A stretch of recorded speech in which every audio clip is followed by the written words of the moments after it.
This channel does not promote any violent, harmful, or illegal activities. All content provided by this channel is meant for an educational purpose only. নরেন্দ্রপুরের Manmathanath বিদ্যা মন্দিরে শিক্ষক শিক্ষিকার নিগ্রহের ঘটনায় এবার কড়া নির্দেশ বিচারপতির। কলকাতা হাইকোর্টের বিচারপতির কড়া নির্দেশ।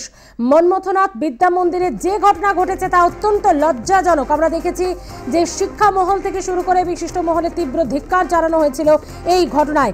এবার সেই ঘটনাতেই কড়া নির্দেশ বিচারপতি বিশ্বজিৎ বসুর। দুপুরের মধ্যে এসপিকে রিপোর্ট দিতে হবে, খুঁজে বের করুন রাজনৈতিক ব্যক্তিত্বরা কারা, যারা এর পেছনে রয়েছে তাদের ধরে ধরে গ্রেফতার করুন। হাইকোর্টের নির্দেশের পরেও এফআইআর এর নাম নেই কেন? হাইকোর্টে হাজির বিকাশ ভবনের 2 আধিকারিক।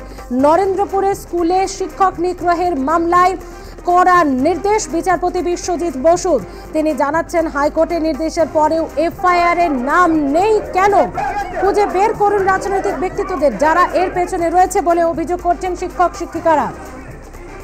আপনারা জানেন যে দুর্নীতির বিরুদ্ধে সোচ্চার হওয়ায় শিক্ষক শিক্ষিকাদের দুষ্কৃতি দিয়ে পেটানোর অভিযোগ করছেন শিক্ষক শিক্ষিকারা।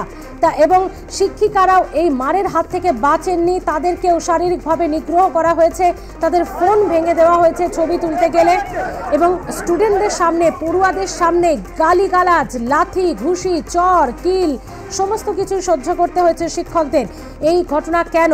শিক্ষামন্ত্রী ব্রাত্য বসু তিনি বলেছিলেন অত্যন্ত ঘৃণ্য লজ্জাজনক ঘটনা, কোনোভাবেই মেনে নেওয়া হবে না, দোষীরা কড়া শাস্তি পাবেন। কিন্তু এখনো পর্যন্ত সেভাবে কোনো পদক্ষেপ আইনের তরফ থেকে দেখা যায়নি। সে কারণে এই মামলায় কড়া নির্দেশ এবার বিচারপতি বিশ্বজিৎ বসুর। নরেন্দ্রপুরের মনমথনাথ বিদ্যা মন্দির স্কুলে শিক্ষক নিগ্রহের মামলায় কড়া নির্দেশ।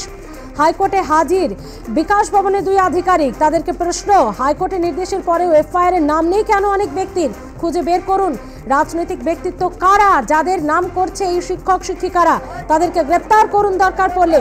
আজ দুপুরের মধ্যেই এসপিকে রিপোর্ট দিতে হবে, নির্দেশ হাইকোর্টের বিচারপতি বিশ্বজিৎ বসুর।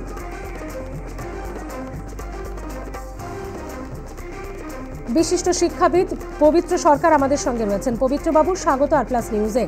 মনমথনাথ বিদ্যা মন্দিরে যে ঘটনা ঘটেছে তা তো অত্যন্ত লজ্জাজনক, কিন্তু আজ কলকাতা হাইকোর্টের বিচারপতি বিশ্বজিৎ বসু অত্যন্ত ক্ষুব্ধ হয়ে বলেছেন যে এখনো পর্যন্ত কোনো পদক্ষেপ নেই কেন, আজ দুপুরের মধ্যে এসপিকে রিপোর্ট দিতে হবে।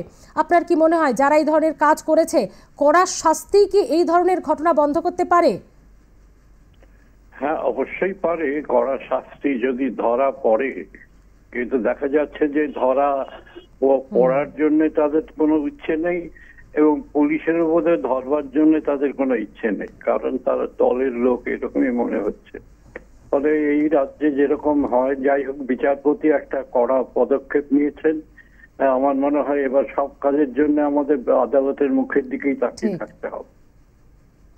পবিত্রবাবু, আমরা ভাবতেও পারি না, যেভাবে আমরা ছবি দেখে আটকে উঠেছি, ভাবুন সেখানে 700 জন পড়ুয়া স্কুলে পড়ে, তাদের সামনেই তাদের শিক্ষকদের এইভাবে পেটানো হলো, লাথি। অত্যন্ত লজ্জার কথা। শিক্ষক হিসেবে তো আমি মুখ লুকোতে ইচ্ছে করে এইসব ঘটনা দেখলে এবং শুনলে। পবিত্রবাবু, আদালতই কি তাহলে শেষ ভরসা, শেষ বিচার হয়ে যাচ্ছে? পুলিশ প্রশাসন তো হয়ে দাঁড়িয়েছে। যখন সরকার ব্যর্থ হয় তখন আদালতই শেষ ভরসা হয়ে দাঁড়ায়। আমি জানি না, আদালতকেও তো প্রভাবিত করবার চেষ্টা চলছে, সেটাও তো দেখছি আমরা। গত 2 দিন ধরে কিন্তু অনেক শিক্ষক শিক্ষিকায় আসছেন না, পড়ুয়ারাই আতঙ্কিত। 700 জনের মধ্যে কত আসবে? কি করে এই স্কুলে যদি এই কাণ্ড চলে, শিক্ষকেরাই কেন আসবেন বা ছাত্র পড়ুয়ারাই কেন আসবেন? পঠন পাঠন এবং শিক্ষা ক্ষেত্রে কিন্তু একটা বিশাল নেতিবাচক প্রভাব। হ্যাঁ, নেতিবাচক প্রভাব নানা দিক থেকেই পড়ছে। এটা একটা তার সঙ্গে যুক্ত হলো। ধন্যবাদ পবিত্রবাবু, কথা বলার জন্য। বিশিষ্ট শিক্ষাবিদ পবিত্র সরকার ছিলেন আমাদের সঙ্গে। যদিও হাইকোর্ট কিন্তু অত্যন্ত অগ্রণী ভূমিকা নিয়েছে এবং কড়া পদক্ষেপ, কড়া নির্দেশ দিয়ে পুরো বিষয়টিতে ক্ষোভ প্রকাশ করেছেন বিচারপতি বিশ্বজিৎ বসু।